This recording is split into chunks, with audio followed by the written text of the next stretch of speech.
नमस्कार दोस्तों, मैं हूं कुमार गौरव और हमारे इस online platform #competition as per आप सभी लोगों का स्वागत है।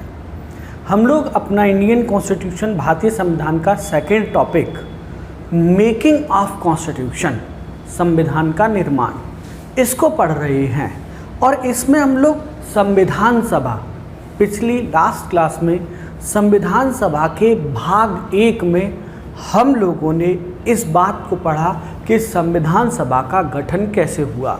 तो हमने देखा कि भारत में कैबिनेट मिशन आता है, मार्च 1946 में कैबिनेट मिशन आता है और कैबिनेट मिशन की सिफारिश के आधार पर भारत में इलेक्शन होता है, चुनाव होता है और 389 सीट संविधान सभा में निश्चित की जाती हैं। यहाँ मैं एक क्वेश्चन आपको समझाना चाहूँगा जो बहुत सारे बच्चों ने मुझसे पूछा है। पहले मैं उस क्वेश्चन को बता दूँ, फिर हम आज का अपना टॉपिक स्टार्ट करते हैं। देखो बेटा, बच्चों ने क्वेश्चन ये पूछा है कि सर आपने बताया संविधान सभा में 389 मेंबर्स, इतने सदस्य थे और इन 396 मेंबर में 296 मेंबर्स का इलेक्शन यानी निर्वाचन यानी चुनाव हुआ था। ऐसा बच्चों ने क्वेश्चन पूछा है कि सर 389 मेंबर थे जिनमें से 296 सदस्यों का चुनाव हुआ, तो मास्टर साहब ये बचे हुए 93 सदस्यों का क्या हुआ।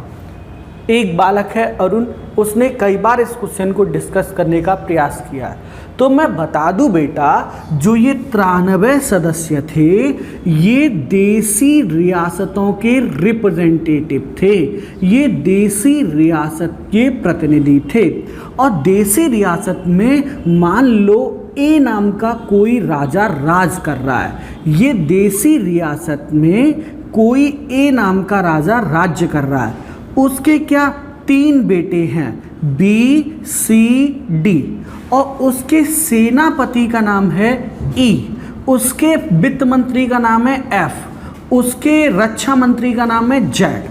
तो उसने क्या किया, उस देसी रियासत का अपना नाम है ए बी सी। मान लीजिए ए बी सी नाम की कोई देसी रियासत है, उसमें उसका राजा ए है, ए का बड़ा बेटा बी, बीच का बेटा सी और छोटा बेटा डी।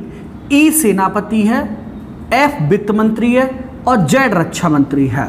तो ए ने यानी राजा ने क्या किया, अपने इस बेटे को सी को क्या किया, संविधान सभा में भेज दिया। यानी जो ये 93 सदस्य थे इनका निर्वाचन या चुनाव नहीं हुआ था बेटा, इनका क्या हुआ था, मनोनयन। मनोनयन का मतलब क्या होता है, मनोनयन का मतलब होता है इनके मन ने जिनको निर्धारित कर दिया, यानी इन्होंने जिनका नाम निश्चित कर दिया। बस इसी तरह 93 देसी रियासतों के रिप्रेजेंटेटिव्स जो हैं वो संविधान सभा में आए थे। तो पहली चीज़, फर्स्ट ऑफ ऑल हमने इस क्वेश्चन को सॉल्व किया कि संविधान सभा में सदस्यों की संख्या 389 थी, जिनमें 296 सदस्य 296 मेंबर्स जो हैं वो उनका निर्वाचन हुआ था या चुनाव हुआ था। और बेटा 93 सदस्य जो हैं वो देसी रियासतों के रिप्रेजेंटेटिव थे जिनका मनोनयन हुआ था। जो 296 सदस्य थे वो ब्रिटिश इंडिया यानी ब्रिटिश भारत से थे, यानी ऐसे भारत से थे जहां पर अंग्रेजों का कब्जा था। अब आज का अपना टॉपिक स्टार्ट करते हैं। हम लोगों ने, मैं एक बार फिर से याद दिलवा दूं आप लोगों को, हम लोगों ने लास्ट टाइम संविधान सभा का गठन, किस तरह से संविधान सभा का निर्माण हुआ था, इस बात को पढ़ा था। कितने सदस्य एसटी कैटेगरी से थे, कितने एससी थे, उत्तर प्रदेश से कितने थे, पहली मुस्लिम महिला कौन थी, इस तरह की सारी बातों को हमने डिस्कस किया था। लेकिन आज हम लोग अपनी बात आगे बढ़ाते हैं और बात क्या है, वो ऐतिहासिक दिन। कौन सा ऐतिहासिक दिन, 9 दिसंबर 1946 1946 और दिन था सोमवार का। यदि आप एसएससी की तैयारी कर रहे हैं, रेलवे की तैयारी कर रहे हैं, तो ये भी क्वेश्चन आप सॉल्व करके दे सकते हैं कि क्या 9 दिसंबर 1946 को सोमवार का ही दिन था। ये कैलेंडर का क्वेश्चन है, सुनिएगा।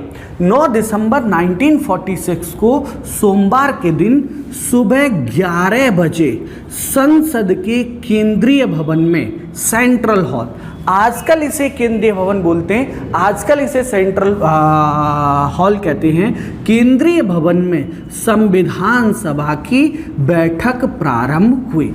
बेटा ये वाली डेट जो है 9 दिसंबर 1946 मेरे हिसाब से हर भारतीय को पता होनी चाहिए। हमारे देश की संविधान सभा की पहली बैठक इस दिन हुई थी। और बेटा इसमें दो लोग, कौन कौन? एक तो डॉक्टर सच्चिदानंदन सिन्हा साहब, डॉक्टर सच्चिदानंदन सिन्हा पहली चीज, और दूसरे मिस्टर हरेंद्र नाथ मुखर्जी, हरेंद्र नाथ मुखर्जी, HN मुखर्जी, हरेंद्र नाथ मुखर्जी। इन दो लोगों को याद रखने वाला है। जो डॉक्टर सच्चिदानंदन सिन्हा थे, ये हमारे देश की संविधान सभा के अस्थायी अध्यक्ष थे। ये पहली मीटिंग के अध्यक्ष थे, ये अस्थायी अध्यक्ष थे। अब एक क्वेश्चन आपके दिमाग में आ रहा होगा कि सर डॉक्टर सच्चिदानंदन सिन्हा जो संविधान सभा के अस्थायी अध्यक्ष थे या संविधान सभा की पहली बैठक के अध्यक्ष थे, क्या सर इनका चुनाव हुआ था, इनका निर्वाचन हुआ था, क्या इन्हें मनोनीत किया गया था, या इनको किस तरह से इस ये वाली जो है अध्यक्ष की पोस्ट जो है वो दी गई? तो बेटा देखो, फ्रांस में जब संविधान सभा बनी थी फ्रांस में, तो वहाँ जो सबसे बुजुर्ग व्यक्ति थे, वहाँ जो सबसे बुजुर्ग व्यक्ति थे, उनको संविधान सभा का अध्यक्ष बनाया गया था। इसी परंपरा को हमारे देश में अपनाया गया और डॉक्टर सच्चिदानंदन सिन्हा सबसे बुजुर्ग थे, इसीलिए उन्हें संविधान सभा का स्थायी अध्यक्ष बनाया गया। हम लोग डिस्कस कर रहे हैं, बहुत अच्छी सी बात डिस्कस कर रहे हैं कि 9 दिसंबर 1946 को सोमवार को सुबह 11 बजे संसद के केंद्रीय भवन में संविधान सभा की पहली बैठक हुई और इस बैठक के अस्थायी अध्यक्ष सच्चिदानंदन सिन्हा थे और इसके उपाध्यक्ष HN मुखर्जी, हरेंद्र नाथ मुखर्जी थे। डॉक्टर सच्चिदानंद सिन्हा को अस्थायी अध्यक्ष इसलिए बनाया गया था क्योंकि हमने ये परंपरा फ्रांस से ली थी। फ्रांस में जिस समय संविधान सभा का गठन हुआ था, तो वहाँ बेटा क्या हुआ था, वहाँ जो सबसे बुजुर्ग व्यक्ति थे उनको संविधान सभा का अध्यक्ष बनाया गया था। आइए अब आगे देखते हैं। HN मुखर्जी जो हैं वो इसके अस्थायी अध्यक्ष थे। अब होता क्या है, इस संविधान सभा की पहली बैठक में कितने सदस्यों ने हिस्सा लिया? तो बेटा 207, 207। ये बहुत बहुत बहुत इंपॉर्टेंट क्वेश्चन है। मैं थोड़ा सा आपको समझाना चाहूँगा कि संविधान सभा की जो पहली बैठक हुई थी, संविधान सभा की जो पहली मीटिंग हुई थी, उसमें सदस्यों की संख्या थी 207 और इन 207 सदस्यों में संविधान सभा की पहली बैठक जो हुई थी उसमें सदस्यों की संख्या थी 207 और महिला सदस्यों की संख्या थी 9। महिला सदस्यों की संख्या 9 थी। इस बात का मतलब क्या है? मतलब संविधान सभा में कुल महिला सदस्य थे 15, लेकिन उसमें से 9 ही उपस्थित थीं।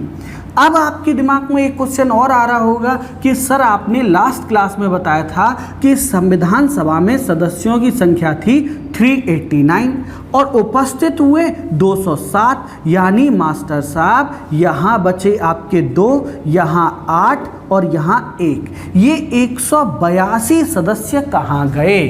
तो देखो बेटा, सबसे पहली बार 73 सदस्य मुस्लिम लीग के थे जिन्होंने संविधान सभा का बहिष्कार किया, यानी 73 तो ये कम हुए।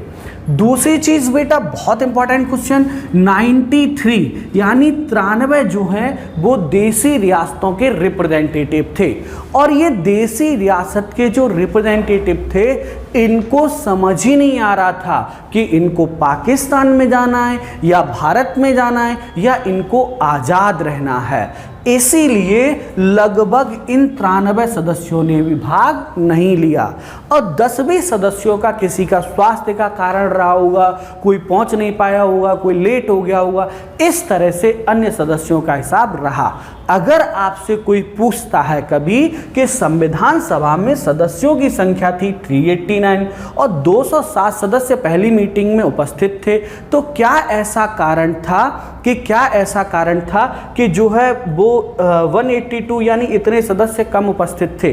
तो उसमें पहला, मुस्लिम लीग ने संविधान सभा का बहिष्कार किया था, और दूसरा 93 सदस्य जो देसी रियासत के थे वो भी निश्चित नहीं कर पा रहे थे कि उनको किधर जाना है। एक चीज, चलिए फिर उसके बाद अगली चीज हम लोग देखते हैं। ये 9 दिसंबर का दिन था, ये हर बच्चे को याद रखना है। और संविधान सभा के उपाध्यक्ष कौन थे? तो हरींद्र नाथ मुखर्जी। और पहली मीटिंग में भाग कितने लोगों ने लिया था? 207 सदस्यों ने भाग लिया था 389 मेंबर्स में।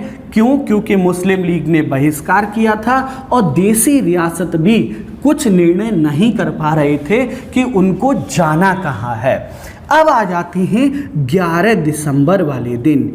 11 दिसंबर 1946 को क्या हुआ बेटा? ये आप सब बच्चे जानते होंगे, डॉक्टर राजेंद्र प्रसाद को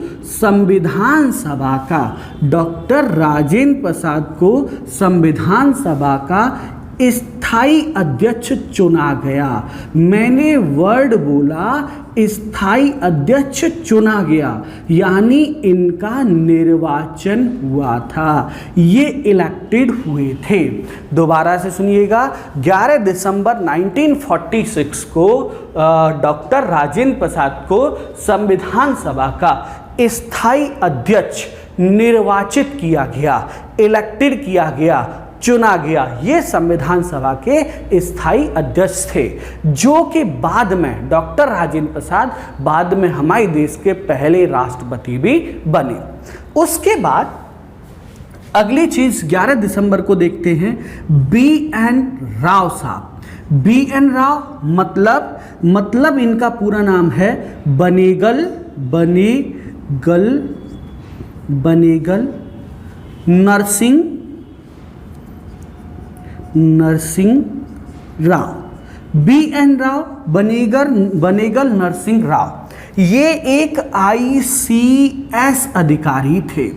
और बेटा इन बनेगल नरसिंह राव को संविधान का संवैधानिक सलाहकार कॉन्स्टिट्यूशनल एडवाइजर या लीगल एडवाइजर, संवैधानिक सलाहकार नियुक्त किया गया। ये संविधान सभा के संवैधानिक सलाहकार थे BN राव साहब, बनेगल नरसिंह राव। बेटा ये ICS अधिकारी थे और इन्होंने बर्मा यानी म्यांमार के संविधान के निर्माण में भी अपना सहयोग या अपनी सेवाएं दी थी, और इन्होंने भारतीय संविधान के लिए भी अपनी निःशुल्क सेवाएं प्रदान की थी। चलिए अब 11 दिसंबर 1946 के बाद अब आ जाता है 13 दिसंबर, 13th ऑफ दिसंबर, 13 दिसंबर 1946। ये 13 दिसंबर 1946 भी महत्वपूर्ण है। देखो बेटा, एक चीज़ मैं आपको बताना चाहूँगा कि अगर कहीं असेंबली या सभा या कोई मीटिंग चल रही है तो उसका एक पर्पस, एक उद्देश्य होता है। जैसे हम लोग यहाँ एक ऑनलाइन सभा ही तो कर रहे हैं जिसमें हम आपको संबोधित कर रहे हैं और कुछ बच्चे बैठ के हमें अभी सुन रहे हैं। ये सुविधा अलग है कि कुछ बच्चे थोड़ी देर बात करेंगे, और ये क्योंकि ये क्लास YouTube पे है तो हो सकता है कुछ बच्चे इसको 2, 4, 5 साल बाद भी देख पाएँ। तो मैं बता रहा था हर सभा का, हर असेंबली का एक उद्देश्य होता है, एक ऑब्जेक्ट होता है। बिना ऑब्जेक्ट के कोई सभा नहीं चलती है। सेम इसी तरह 13 दिसंबर 1946 को हमारे देश के पहले प्रधानमंत्री, और उस समय के भी प्रधानमंत्री कह सकते हैं, पंडित जवाहरलाल नेहरू, पंडित जवाहरलाल नेहरू ने क्या किया था बेटा? 13 दिसंबर 1946 को ऑब्जेक्टिव रेजोल्यूशन, ऑब्जेक्टिव रेजोल्यूशन मतलब उद्देश्य प्रस्ताव प्रस्तुत किया, उद्देश्य प्रस्ताव प्रस्तुत किया। ये उद्देश्य प्रस्ताव क्या था? मैं आपको बस इसका निष्कर्ष बता देता हूँ। निष्कर्ष ये था, उद्देश्य प्रस्ताव ऑब्जेक्टिव रेजोल्यूशन का ये निष्कर्ष था कि हम भारत के लोगों के लिए एक मजबूत और दृढ़ संविधान का निर्माण करेंगे, जिससे हर भारत के नागरिक को न्याय प्राप्त हो सके, जिससे भारत के प्रत्येक नागरिक को स्वतंत्रता हो, चाहे वो बोलने की स्वतंत्रता हो, चाहे वो धर्म की स्वतंत्रता हो, चाहे वो विचार अभिव्यक्ति किसी भी तरह की स्वतंत्रता हो। इसमें उद्देश्य प्रस्ताव में 13 दिसंबर 1946 को पंडित जवाहरलाल नेहरू ने उद्देश्य प्रस्ताव प्रस्तुत किया, जिसके उद्देश्य प्रस्ताव जो है उसका ज़्यादातर हिस्सा हम आजकल भारत की प्रस्तावना में पढ़ते हैं। और इसमें संविधान सभा का उद्देश्य बताया गया था, जिसमें कहा गया था कि हम भारत के लिए एक संविधान, एक बेहतर संविधान का निर्माण करेंगे। चलिए हम दूसरी चीज़ स्टार्ट करते हैं। और दूसरी बात क्या है कि इस प्रस्ताव को 13 दिसंबर 1946 को पंडित जवाहरलाल नेहरू ने प्रस्तुत किया था, और इसे 22 जनवरी 1947 को 1947 को संविधान सभा के द्वारा पारित या पास कर दिया गया। बेटा 22 जनवरी 1947 को संविधान सभा के द्वारा इसे पास कर दिया गया या पारित कर दिया गया। इस बात का मतलब क्या है? 22 जनवरी 1947, और इतना टाइम क्यों लग गया इसे पास कराने में? तो देखो बेटा, एक बहुत ही सीधी सी और सिंपल सी चीज़ है। सीधी सी सिंपल सी बात यह है कि संविधान सभा में, कॉन्स्टिट्यूशनल असेंबली में जो है मुस्लिम लीग ने बहिष्कार किया था। तो डॉक्टर भीमराव अंबेडकर साहब का कहना यह था कि पूरी संविधान सभा का उद्देश्य एक ही है, इसीलिए जब मुस्लिम लीग भी आ जाए तभी इस उद्देश्य प्रस्ताव को पास किया जाए। लेकिन उनके विरोध के बावजूद भी इस उद्देश्य प्रस्ताव को पास कर दिया गया। तो मैं बता रहा था कि 13 दिसंबर 1946 को पंडित जवाहरलाल नेहरू ने उद्देश्य प्रस्ताव ऑब्जेक्टिव रेजोल्यूशन प्रस्तुत किया, जिसे बेटा 22 जनवरी 1947 को पास कर दिया गया। 22 जनवरी 1947 को इसे पास कर दिया गया। अब देखिए संविधान सभा ने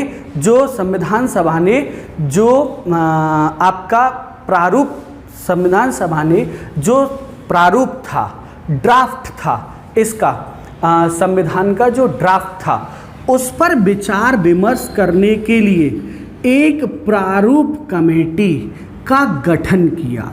दोबारा से सुनिएगा, संविधान सभा ने जो प्रारूप था, संविधान का जो प्रारूप था, उस पर डिस्कशन करने के लिए, उस पर विचार विमर्श करने के लिए प्रारूप कमेटी का गठन किया। और ये गठन कब हुआ था? ये हुआ था 29 अगस्त 1947 को। 29 अगस्त 1947 को प्रारूप समिति का गठन किया गया। और प्रारूप समिति का काम क्या था? प्रारूप समिति का काम था कि जो संविधान का ड्राफ्ट तैयार किया गया या तैयार किया जा रहा है, उस पर डिस्कशन करना, उस पर विचार विमर्श करना, उस पर डिस्कशन या विचार विमर्श करने के लिए 29 अगस्त 1947 को क्या किया गया बेटा? प्रारूप कमेटी का गठन किया गया। और इस प्रारूप कमेटी में कुल कितने सदस्य थे? 7। 1 2 3 4 5 6 और 7। सुनने वाली बात क्या है, समझने वाली बात क्या है?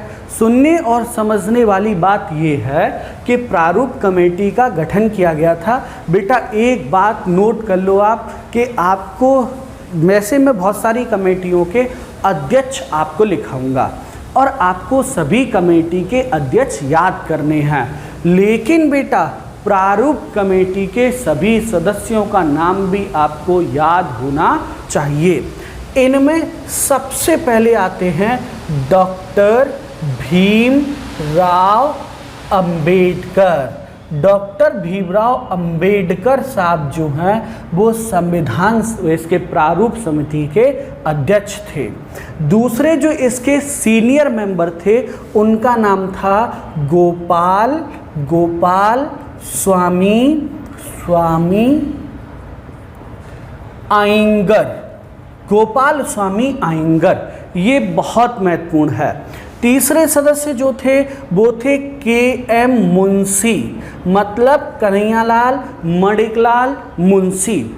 चौथे जो सदस्य थे उनका नाम था अल्लादी कृष्ण स्वामी अय्यर। अल्लादी कृष्ण स्वामी अय्यर, ये इसके तीसरे सदस्य थे, चौथे सदस्य थे। पांचवें सदस्य जो थे वो मुस्लिम लीग से थे और उनका नाम था मोहम्मद सैयद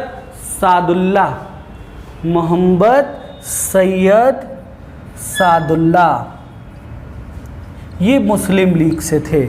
छठे सदस्य जो थे उनका नाम था एन माधव राव,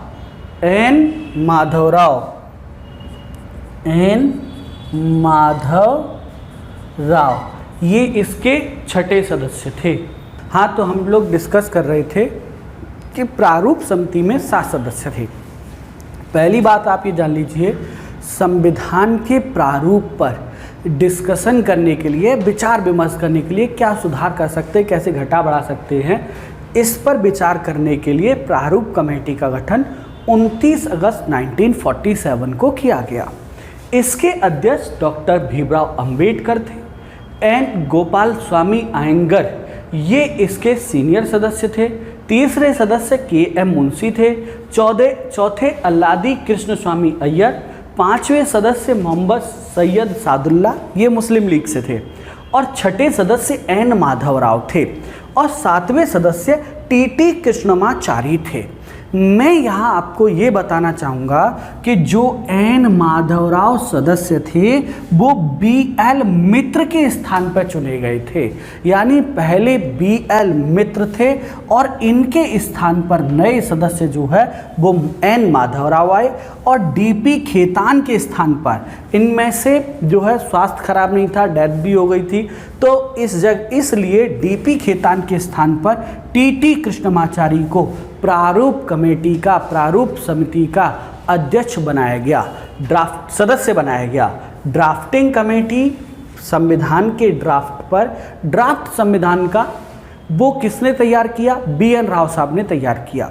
उस ड्राफ्ट पर कैसे विचार विमर्श करना है, क्या जोड़ना है, क्या घटाना है, कैसे बनाना है, उस पर विचार विमर्श करने के लिए 29 अगस्त 1947 को प्रारूप कमेटी का गठन किया गया।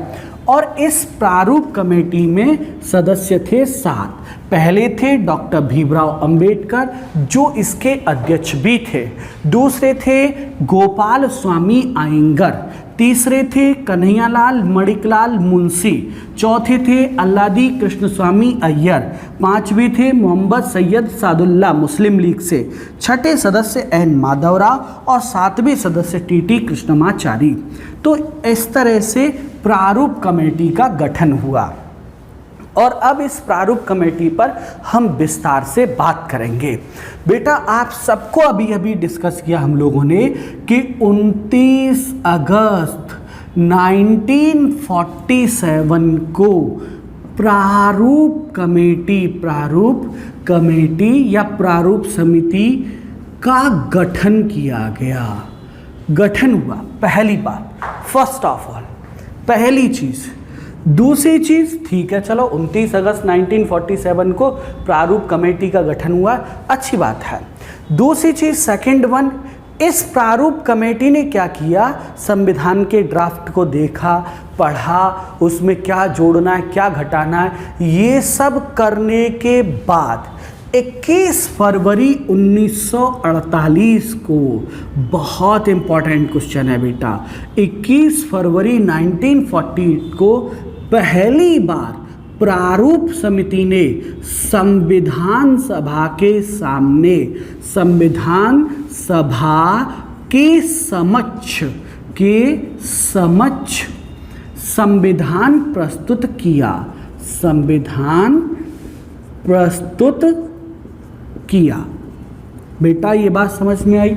29 अगस्त 1947 को प्रारूप कमेटी का गठन किया, जिसके अध्यक्ष भीमराव अंबेडकर साहब थे, कुल सदस्य 7 थे। दूसरी बात, अब इस कमेटी ने संविधान के ड्राफ्ट किसने तैयार किया था, BN राव ने। प्रारूप किसने तैयार किया था, BN राव ने। उस ड्राफ्ट पर विचार विमर्श करने के बाद पहली बार 21 फरवरी 1948 को प्रारूप समिति ने संविधान सभा के समक्ष संविधान प्रस्तुत किया कि भैया हमने ये काम किया। अच्छा, प्रस्तुत हो गया। अब क्या हुआ, संविधान सभा के सदस्यों ने इसमें खूब सारी कमियां, इसमें खूब सारी अच्छाइयां, खूब सारी बुराई, खूब इतना जो है इसमें जितना विचार विमर्श हो सकता था संविधान सभा के सदस्यों ने किया। और जब इतनी सारी शिकायतें मिली, सुझाव मिले, तो दोबारा से प्रारूप कमेटी ने संविधान पर डिस्कशन स्टार्ट किया। और दोबारा से जब संविधान डिस्कस हुआ तो उसके बाद एक बार फिर से संविधान सभा प्रारूप समिति ने क्या किया, 26 अक्टूबर 1948 को दोबारा से संविधान सभा के समक्ष संविधान प्रस्तुत किया। अब जरा इन तीनों डेट को ध्यान में रखिएगा और 10-10 बार लिखिएगा ताकि याद हो जाए। पहली डेट 29 अगस्त 1947 को प्रारूप कमेटी का गठन किया गया।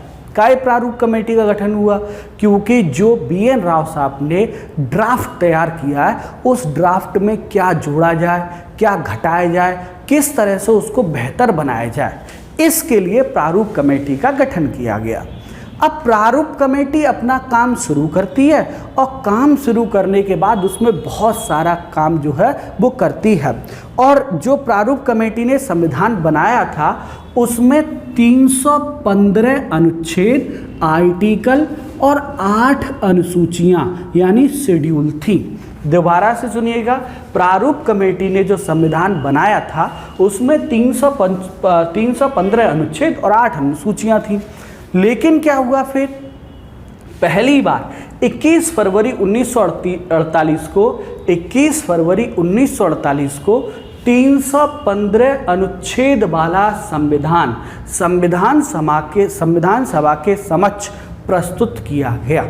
संविधान सभा के सदस्यों ने इसमें खूब सारी बुराई निकाली, अच्छाई निकाली, कुछ जोड़ने को कहा, कुछ घटाने को कहा, और डॉक्टर भीमराव अंबेडकर ने सारे लोगों की बात को सुनने के बाद उस पर काम किया। कुछ चीज़ें संविधान में जोड़ी, कुछ को हटाया, कुछ बेहतर किया, इस तरह से उन्होंने बनाया। और दोबारा से 26 अक्टूबर 1948 को फिर से संविधान सभा के समक्ष जो है वो नया संविधान पेश किया कि भैया इस तरह से आप इसको कर सकते हैं। फिर उसके बाद अब संविधान सभा ने क्या किया, इस पर डिस्कशन, इस पर विचार विमर्श प्रारंभ किया संविधान सभा ने बड़ी लेवल पर, जिसे हम लोग रीडिंग ऑफ कॉन्स्टिट्यूशन या संविधान के वाचन कहते हैं, जिसे हम लोग संविधान के वाचन कहते हैं।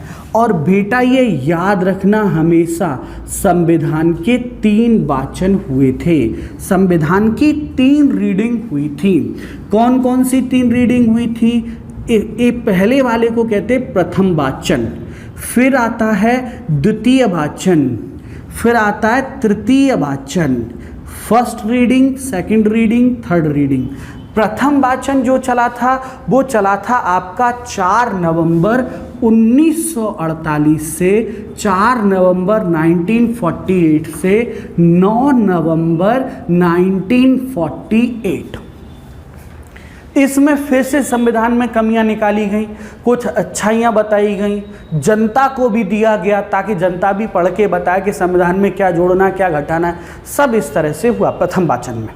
और इसमें लगभग लोगों ने 20 से 25 हजार संशोधन इसको बताए प्रारूप समिति को कि इसमें आप ये घटा सकते और ये बढ़ा सकते। अच्छा, फिर क्या हुआ, प्रारूप समिति डॉक्टर भीमराव अंबेडकर साहब दोबारा लगे और फिर से सुधार किया गया।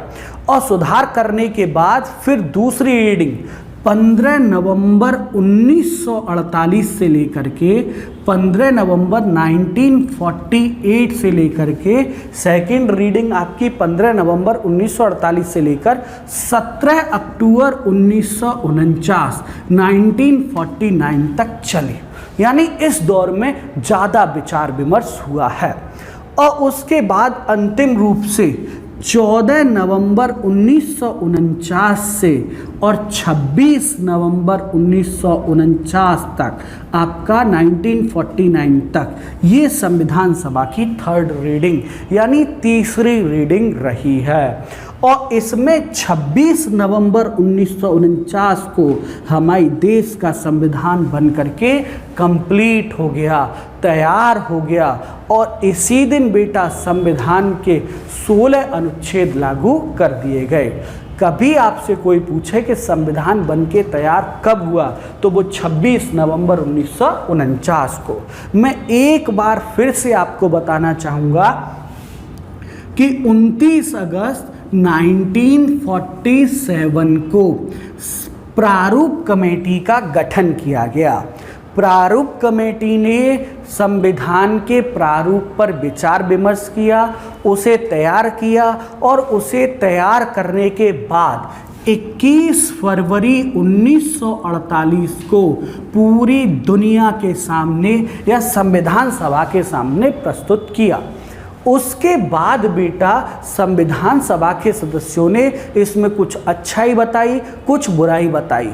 उस सब को सही करके दोबारा से संविधान सभा ने 26 अक्टूबर 1948 को 26 अक्टूबर 1948 को संविधान सभा के समक्ष दोबारा से संविधान प्रस्तुत किया। अब इस पर 3 दौर का विचार विमर्श संविधान सभा के द्वारा किया गया। प्रथम वाचन 4 नवंबर 1948 से 9 नवंबर 1948। द्वितीय वाचन सेकेंड रीडिंग, द्वितीय वाचन जो है वो आपका होता है 15 नवंबर 1948 से 17 अक्टूबर 1949। और तृतीय वाचन वो 14 नवंबर 1949 से 26 नवंबर 1949 तक चलता है। और 26 नवंबर 1949 को संविधान पूर्ण रूप से बनकर तैयार हो गया और इसके 16 अनुच्छेद लागू भी हो गए। बेटा 26 नवंबर 1949 को ही 26 नवंबर 1949 को ही संविधान के 16 अनुच्छेद लागू कर दिए गए। बेटा इस दिन इस संविधान पर 284 सदस्यों ने हस्ताक्षर किए थे। 284 सदस्यों ने हस्ताक्षर किए थे। आप सोच रहे होंगे सर क्या बात कर रहे हैं, अभी तो आपने पढ़ाया था कि संविधान सभा में 389 मेंबर थे, तो 284 सदस्यों ने साइन क्यों किया? क्योंकि बेटा पाकिस्तान के भारत विभाजन के बाद, यानी भारत विभाजन के बाद मतलब हमारे देश के विभाजन के बाद, पाकिस्तान के अलग होने के बाद संविधान सभा में सदस्यों की संख्या बची थी 299 सदस्य थे। और उन 299 सदस्यों में से 284 सदस्य जो हैं वो 26 नवंबर 1949 को संविधान सभा में उपस्थित थे। बेटा एक लाइन और ध्यान रखना, पंडित जवाहरलाल नेहरू पहले व्यक्ति थे, पंडित जवाहरलाल नेहरू पहले व्यक्ति थे जिन्होंने संविधान पर हस्ताक्षर किए। और डॉक्टर राजेंद्र प्रसाद वो आखिरी व्यक्ति थे या अंतिम व्यक्ति थे जिन्होंने संविधान सभा पर हस्ताक्षर किया। पंडित जवाहरलाल नेहरू पहले व्यक्ति थे और डॉक्टर राजेंद्र प्रसाद आखिरी व्यक्ति थे जिन्होंने संविधान सभा पर हस्ताक्षर किया। बेटा अब कुछ ऐसे फैक्ट हैं जो आपको हमेशा याद रखने। क्या याद रखने? एक तो हम लोग बचपन से याद रखते आ रहे हैं। बचपन से क्या याद रखते आ रहे हैं कि संविधान कितने समय में बनकर तैयार हुआ। तो आप में से मुझे नहीं लगता किसी बच्चे को ये बात न पता हो। संविधान को बनने में कुल 2 साल 11 महीने और 18 दिन का समय लगा। संविधान बन के 26 नवंबर 1949 को तैयार हो गया था और इसे बनने में 2 वर्ष 11 महीने 18 दिन लगे। इसमें बेटा कुल 114 दिन बहस हुई। संविधान पर टोटल जो बहस हुई वो 114 दिन हुई।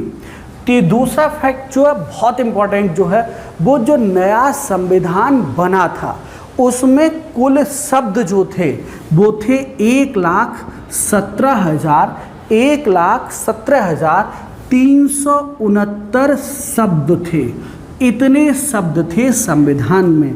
जो नया संविधान बना था उसमें 1,17,369 शब्द थे और इस पर कुल खर्च जो आया वो आया बेटा आपका 63 लाख। मैं आपको समझाना ये चाहता हूँ कि संविधान बनाने में कुल खर्च टोटल अमाउंट कितनी खर्च हुई, तो वो था 63,96,729 रुपये।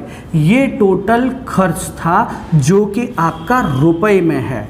63,96,729 रुपये संविधान बनने में खर्च हुए। एक फैक्ट और याद रखना है, वो क्या याद रखना है कि 26 नवंबर को हर साल, आप सबको पता है, सब बच्चों को पता है कि 26 नवंबर को हमारे देश का संविधान 26 नवंबर 1949 को बनके तैयार हुआ।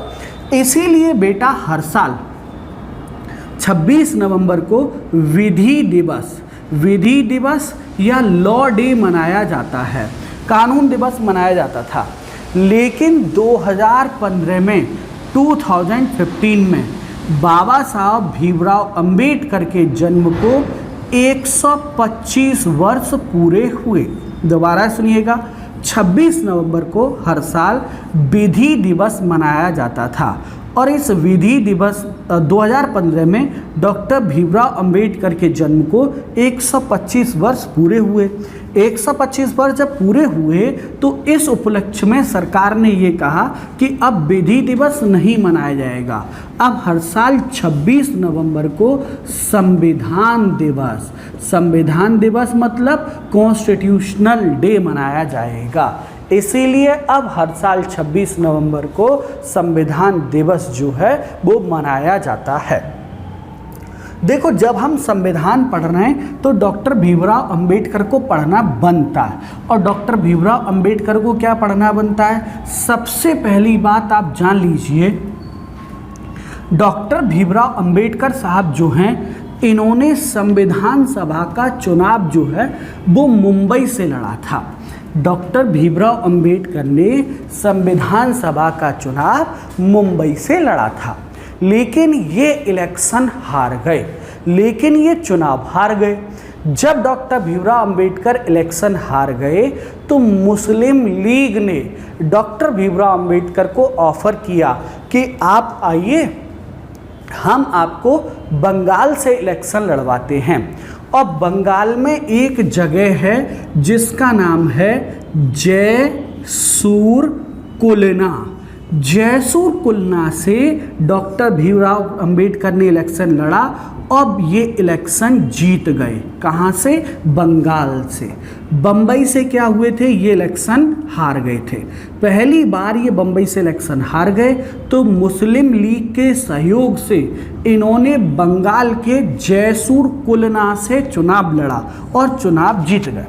लेकिन घटना देखिए क्या होती है कि जो ये जयसूर कुलना था ये चला गया पाकिस्तान में, पूर्वी पाकिस्तान जो आजकल बांग्लादेश है। यानी अब ये क्या हुए, अब फिर से ये जो है संविधान सभा के सदस्य नहीं रहे। अब क्या किया जाए?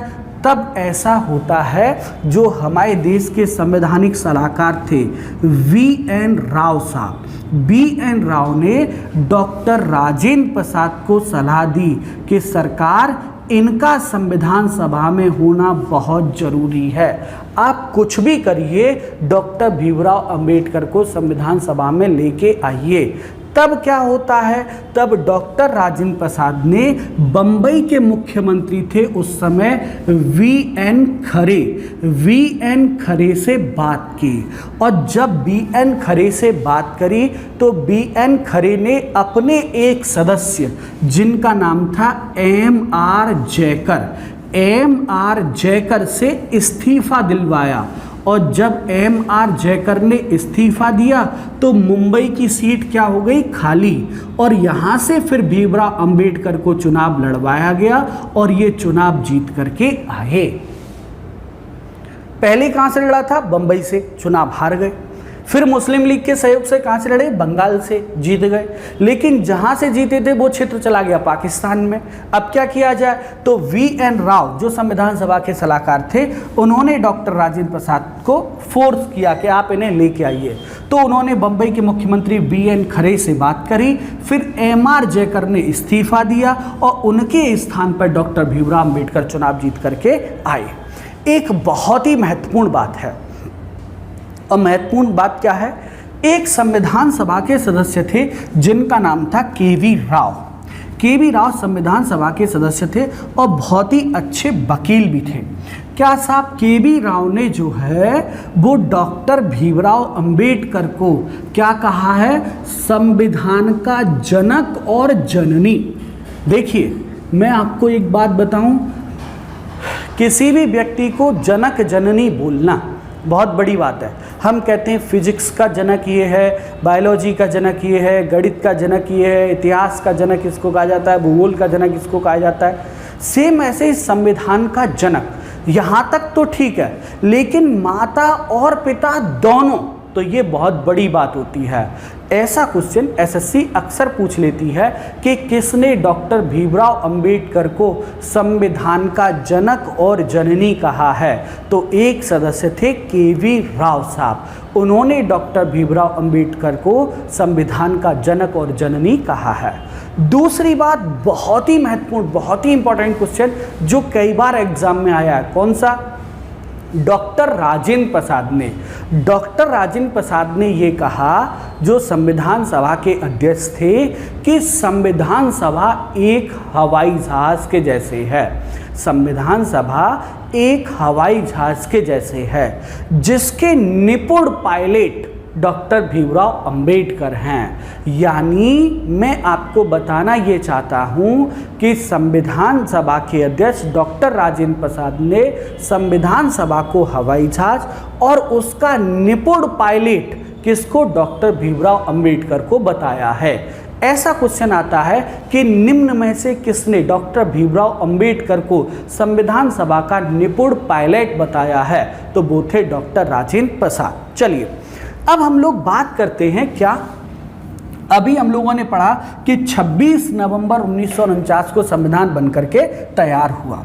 बेटा, इस पूरे संविधान को 26 जनवरी 1950 को लागू किया गया।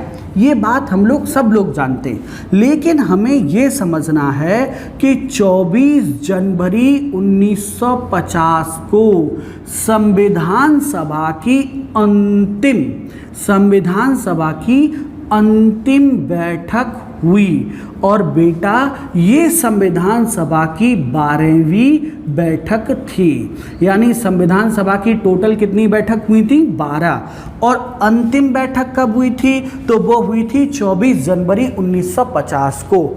इस दिन डॉक्टर राजेंद्र प्रसाद को भारत का राष्ट्रपति चुना गया। और इसके साथ साथ जो संविधान सभा थी उसे क्या कर दिया गया, उसे अंतरिम संसद बना दिया गया। दोबारा से सुनो बेटा, 24 जनवरी 1950 को संविधान सभा की अंतिम बैठक हुई। ये 12वीं बैठक थी, यानी संविधान सभा की कुल कितनी बैठक हुई? 12। इसी दिन डॉक्टर राजेंद्र प्रसाद को भारत का राष्ट्रपति चुना गया और संविधान सभा को अंतरिम संसद में बदल दिया गया, अंतरिम संसद बना दिया गया।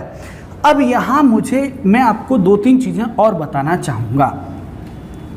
ये तो हमारी संविधान सभा पूरी हो गई, लेकिन उसके बाद क्या होता है? उसके बाद पता है बेटा,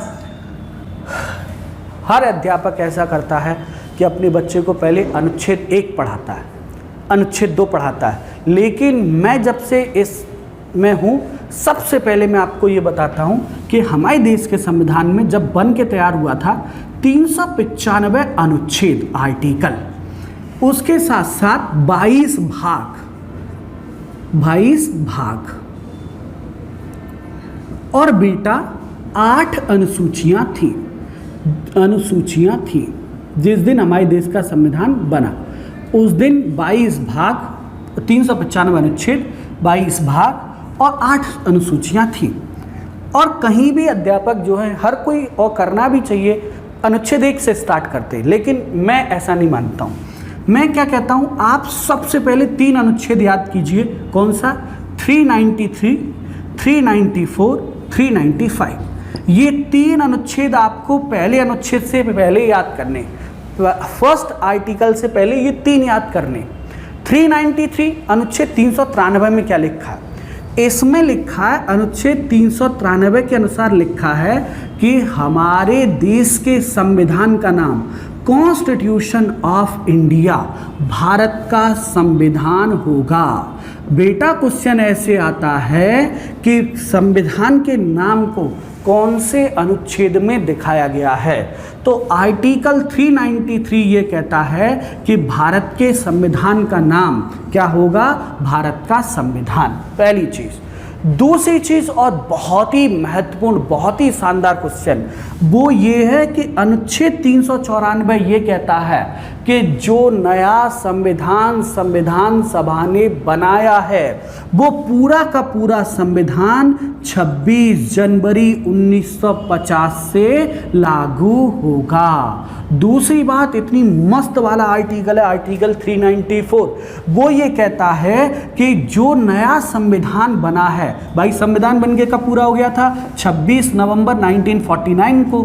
तो उसमें ये कहा गया था कि जो 394वां अनुच्छेद है उसके अनुसार नया संविधान जो बना है वो 26 जनवरी 1950 से लागू होगा।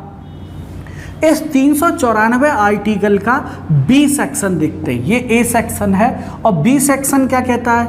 जब संविधान बना था तो ये इंग्लिश लैंग्वेज यानी इंग्लिश भाषा में था। अनुच्छेद 394 ये कहता है कि भारत के राष्ट्रपति वो क्या करेंगे? वो संविधान को हिंदी में प्रकाशित कराएंगे। हिंदी में प्रकाशित कराने की जिम्मेदारी किसकी है? भारत के राष्ट्रपति की। शुरुआत में क्या में था? इंग्लिश में था। ये आर्टिकल 394 के 2 सेक्शन है। ए सेक्शन ये कहता है कि नया संविधान 26 जनवरी 1950 से लागू होगा। बी सेक्शन ये कहता है कि भारत के राष्ट्रपति इसे इंग्लिश से हिंदी में ट्रांसलेट कराएंगे। आर्टिकल 395 पढ़ने से पहले मैं आपको एक बात बताना चाहूँगा। हमारा देश 15 अगस्त 1947 को आज़ाद हुआ था और हमारा संविधान वो 26 जनवरी 1950 को लागू हुआ था, यानी 15 अगस्त 1947 को देश आज़ाद हुआ है। और संविधान यानी हमारा कानून कब से लागू हुआ? तो वो लागू हुआ था 26 जनवरी 1950 को। यानी इस समय काल में, इस टाइम पीरियड में जो हमारे देश का शासन चल रहा था वो चल रहा था भारत शासन अधिनियम 1935 तथा भारतीय स्वतंत्रता अधिनियम 1947 के द्वारा हमारे देश का शासन इस समय काल में चल रहा था। अनुच्छेद 395 क्या कहता है कि ये दोनों अधिनियम आज से समाप्त किए जाते हैं। अधिनियम समाप्त किए जाते हैं। कब समाप्त कर दिए गए? 26 नवंबर 1949 तक समाप्त कर दिए जाते हैं। क्यों? क्योंकि 26 जनवरी 1950 को तो हमारे देश का संविधान लागू हो गया था। तो इस तरह से आपको ये 3 आर्टिकल याद रखने। पहला 393 में हमारे देश के संविधान का नाम है। 394 में ये कहा गया था कि नया संविधान 26 जनवरी 1950 से लागू होगा। 395 में ये कहा गया था कि जो अब तक हमारे देश में कानून चलते आ रहे हैं, यानी भारत शासन अधिनियम 1935 और भारतीय स्वतंत्रता अधिनियम 1947 को समाप्त किया जाता है। मैं आशा करता हूं आपको ये तीनों आर्टिकल समझ में आ गए होंगे। अब एक चीज़ और मैं आपको बताना चाहूँगा। 9 दिसंबर 1947 का दिन, 9 दिसंबर 1946, 9 दिसंबर 1946 को हमारे देश की संविधान सभा की पहली बैठक हुई थी। आप सब बच्चों पता है। और आपको ये भी पता है कि मुस्लिम लीग ने इसका बहिष्कार किया। तो एक नेता थे, विपक्ष के नेता, कहाँ? ब्रिटेन में, जिनका नाम आप सब जानते हैं, चर्चिल। चर्चिल ने ये कहा, जब मुस्लिम लीग ने 9 दिसंबर 1946 को संविधान सभा का बहिष्कार किया, तो चर्चिल ने ये कहा कि ये संविधान सभा नहीं है, ये एक ऐसी शादी है, ये एक ऐसा विवाह है जिसकी दुल्हन गायब है। आप सोचिएगा, बढ़िया मस्त शादी हो रही है, नागिन डांस हो रहा है, लेकिन दुल्हन गायब है, शादी हो पाएगी? मैं आपको ये क्वेश्चन इसलिए समझा रहा हूं क्योंकि अक्सर पूछा जाता है कि किसने मुस्लिम लीग को दुल्हन कहा, तो चर्चिल ने। क्यों? क्योंकि इसने संविधान सभा का बहिष्कार किया था और चर्चिल ने मजे लेने के लिए कहा था कि साहब जो है वो संविधान सभा ऐसा विवाह है जिसकी दुल्हन गायब है। और चर्चिल ने ये भी कहा, एक बहुत गजब क्वेश्चन, चर्चिल ने ये भी कहा ये संविधान सभा ना एक जाति की संस्था है, और वो जाति कौन सी थी? हिंदू। ये संविधान सभा एक जाति की संस्था है। तो आप ये भी याद रखेंगे, चर्चिल ने इसे मुस्लिम लीग को संविधान सभा की दुल्हन और संविधान सभा को जातीय संसद कहा। Sir John Simon, both Simon आयोग वाले, उन्होंने क्या किया था? उन्होंने संविधान सभा को हिंदुओं की संस्था बताया। उन्होंने संविधान सभा को क्या बताया? हिंदुओं की संस्था, कि ये एक हिंदुओं की संस्था है। उसके बाद आखिरी और लास्ट पॉइंट, एक इंग्लैंड के विद्वान थे जिनका नाम था जी आइंस्टीन। जी ऑस्टिन कह सकते हैं या आइंस्टीन कह सकते हैं। इन्होंने क्या कहा था? इन्होंने बड़ा शानदार लाइन बोली है और ये स्टेटमेंट आप सबको याद रखना है। इन्होंने कहा था कि कांग्रेस ही संविधान सभा थी, कांग्रेस ही संविधान सभा थी और संविधान सभा ही कांग्रेस। इन्होंने ये कहा था संविधान सभा ही कांग्रेस थी और कांग्रेस ही संविधान सभा। इस तरह से इन्होंने स्टेटमेंट दिया। तो आज की क्लास को हम यहीं समाप्त करते हैं। मैं आशा करता हूँ आज आपको बहुत कुछ सीखने और समझने को मिला होगा। नेक्स्ट वीक यानी मंडे से हम लोग रेगुलरली प्रॉपरली जैसे प्रतिदिन क्लास होती थी वैसे ही सुबह 8 बजे कंटिन्यू करेंगे। अभी मेरे हाथ में थोड़ी चोट लगी थी, इस वजह से हम लोग कंटिन्यू नहीं कर पा रहे थे। इसके साथ ही आप इस पर नोट्स बनाएं और उसके बाद मुझे भेजें। Thank you so much.